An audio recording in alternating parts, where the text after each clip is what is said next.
Good morning, student. Class 12 Physics, Chapter 6, Electric Circuit and Measurement. Today, we study electric circuits. First topic is the electric cell, जिसे हिंदी में बोलते हैं वैद्युत cell. यह क्या होता है? हम जानते हैं कि किसी भी बैटरी या सेल को बनाने के लिए हम किसी एक अचालक यानी कि इंसुलेटर मटेरियल का यूज करते हैं। उसमें हम एक ऑयल भरते हैं जो बहुत ज़्यादा ज्वलनशील होता है, जैसे कि तेजाब, और फिर उसमें दो रोड लगी होती हैं जिन्हें हम कैथोड और एनोड बोलते हैं। इन रोड्स में जैसे ही हम इन्हें इस ऑयल के अंदर रखते हैं, ये अपने आप ही एक रोड पर पॉजिटिव चार्ज और दूसरी पर नेगेटिव चार्ज आ जाता है। इसे ही बैटरी बोलते हैं या सेल बोलते हैं। जैसे ये कोई प्रतिरोध है यानी कि रेजिस्टेंस है, इसे हम कैथोड इसका एक टर्मिनल कैथोड से और दूसरा टर्मिनल एनोड से जोड़ते हैं, तो इसमें करंट फॉलो करने लगता है। होता क्या है, सेल के पास इस केमिकल के कारण केमिकल एनर्जी होती है और ये केमिकल एनर्जी यहाँ पर इलेक्ट्रिक एनर्जी में चेंज हो रही है। सो हम कह सकते हैं एक सेल एक ऐसा सोर्स है या इंस्ट्रूमेंट है जो केमिकल एनर्जी को इलेक्ट्रिकल एनर्जी में कन्वर्ट करता है। तो उसकी डेफिनेशन हो गई, an electrical cell is a source of electric energy which maintains a continuous flow of charge in a circuit. ये एक ऐसा सोर्स है जो इलेक्ट्रिक एनर्जी से एक सर्किट में करंट के फ्लो को बनाए रखता है।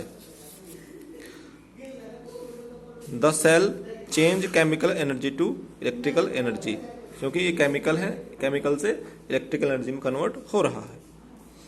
नेक्स्ट टॉपिक है EMF of a cell, electromotive force of a cell, the work done by the cell in forcing unit positive charge to flow in the whole circuit is called the electromagnetic force of the cell। एक electrical circuit में, ये कोई electric circuit है, ये कोई cell है, cell का connection कर दिया मैंने यहाँ पर एक रेजिस्टेंस से और यहाँ पर एक वोल्ट मीटर लगा दिया जो इस रेजिस्टेंस का वोल्टेज मेजर करेगा। तो यूनिट चार्ज को इस पूरे सर्किट में फ्लो करने के लिए जितना फोर्स चाहिए उसे कहते हैं इलेक्ट्रोमोटिव फोर्स यानी ईएमएफ। इसे ई से रिप्रेजेंट करते हैं। फॉर्मूला होता है E = W/Q। W क्या है? Work done. काहे का? इस Q चार्ज को होल सर्किट में फ्लो करने में होने वाला वर्क डन। इसका यूनिट क्या होगा? जूल पर कूलम्ब।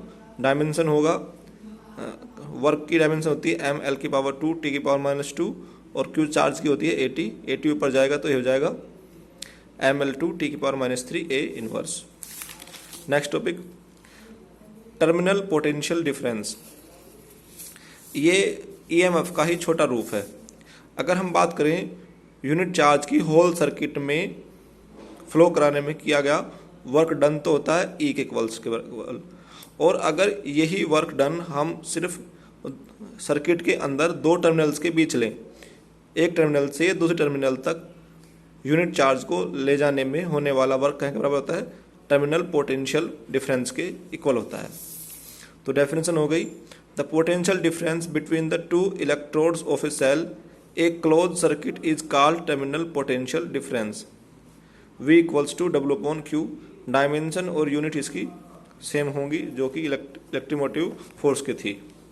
ये भी कह सकते हैं कि सभी टर्मिनल पोटेंशियल डिफरेंस का जो एडिशन होता है वो होता है इक्वल इलेक्ट्रोमोटिव फोर्स के। Internal resistance of a cell, इस सेल में ये पॉजिटिव चार्ज है। होता क्या है, जैसे ही इस रोड को हम इस केमिकल में रखते हैं, इस रोड से इलेक्ट्रॉन्स फ्री हो जाते हैं और वो इलेक्ट्रॉन्स फ्री होकर इस केमिकल में को होते हुए इस रोड तक जाते हैं। अब हुआ क्या, इस रोड से तो इलेक्ट्रॉन की कमी हो गई, इस पर तो डिक्रीज हो गए और इस पर इंक्रीज हो गए। तो जिससे डिक्रीज होंगे उस पर पॉजिटिव चार्ज आ जाएगा और जिस पर इंक्रीज होंगे वो नेगेटिव चार्ज हो जाएगा। तो इसलिए इसे बोलते हैं कैथोड और इसे बोलते हैं एनोड। तो हुआ क्या रहा कि ये इलेक्ट्रॉन्स, फ्री इलेक्ट्रॉन्स इस केमिकल्स में को होकर यहाँ से यहाँ पहुँच रहे हैं। तो ये जो केमिकल है इसमें इसके मार्ग में जो अवरोध यानी जो रुकावट पैदा करता है उसे बोलते हैं इंटरनल रेजिस्टेंस।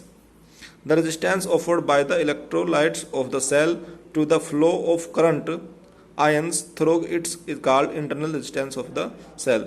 इसे स्मॉल आर से रिप्रेजेंट करते हैं। Thank you.